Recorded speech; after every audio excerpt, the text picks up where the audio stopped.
Anti-ICE protesters in Portland, Oregon, rolling out a guillotine, clashing with police and turning the streets into a battlefield outside a migrant detention facility there. It's the latest flashpoint in protests that has stretched nearly 3 months now. A Democrat mayor, Keith Wilson, stands firm on keeping Portland a migrant sanctuary city. Our correspondent Dan Springer has that story for us. So Dan, are we expecting more unrest?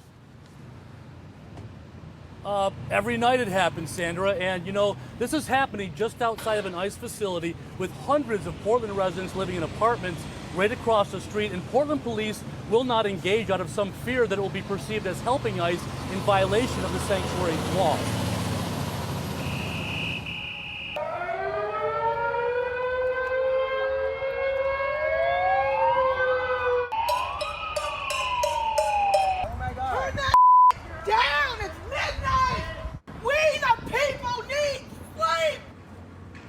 And what makes this even more frustrating for residents is that Portland police won't respond to noise complaints or even when assaults are witnessed.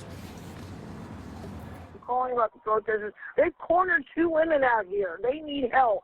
They've cornered them. Please send a cop. Portland police have not made a single arrest since June 18th, despite a number of assaults. A protester hit one resident with a megaphone, then a fist. Despite the injuries, no arrest. One resident sued the city to force cops to enforce the laws, and this was uncovered during discovery. One officer telling another on the police radio, quote, "If it were not ICE, we could assist directly." This is a full-on abdication of police duty in a 4-block radius that impacts some of the most vulnerable Oregonians that we have. Now they've said, meh, we're just gonna let violent rioters do this for 80 straight nights and we don't care.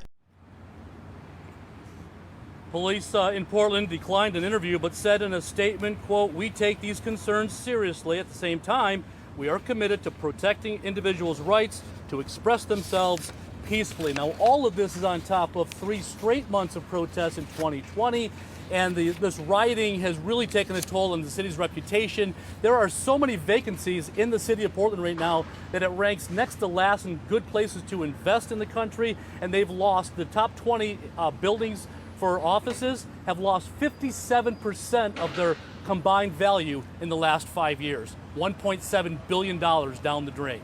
Sandra? All right, Dan Springer on that for us. Dan, thank you. Money talks, right? So does Jason Rantz, the Seattle radio talk show host. And Jason, nice to see you.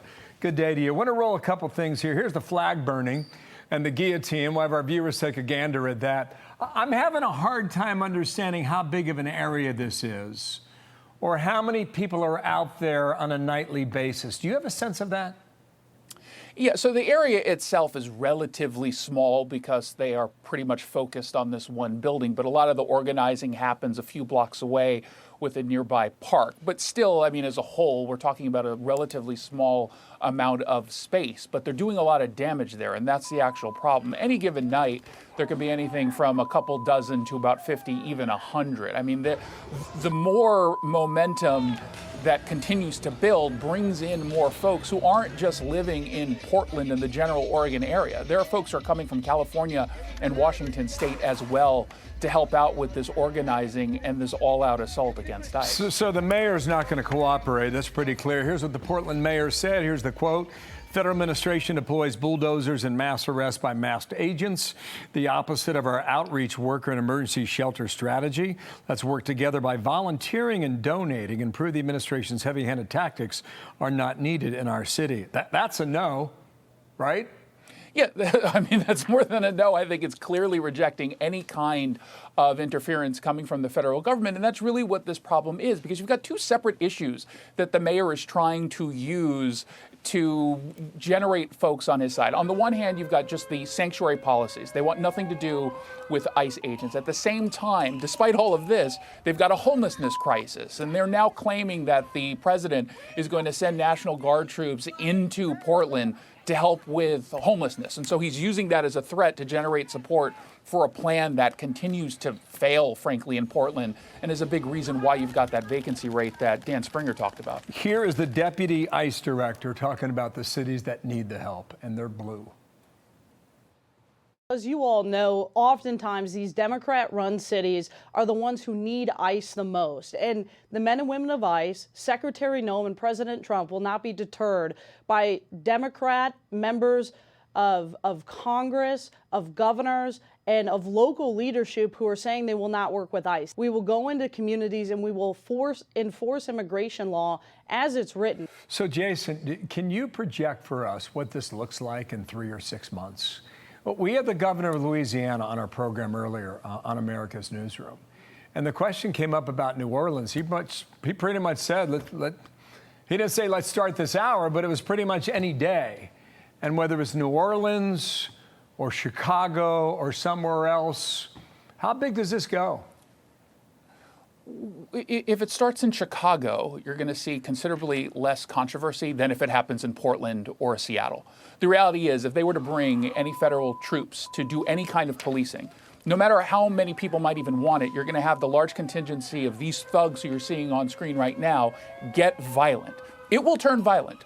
And that's going to be counterproductive to the end goals of this administration. I mean, part of me wants to send them in to send the message. A lot of these people, you can tell, they're dressed in black bloc. They do not want to be known.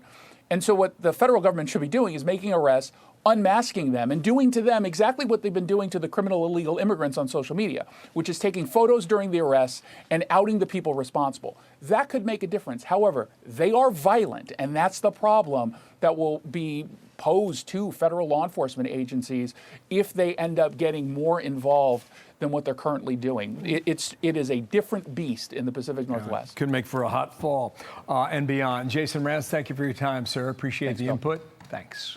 Hey, Sean Hannity here. Hey, click here to subscribe to Fox News YouTube page and catch our hottest interviews and most compelling analysis. You will not get it anywhere else.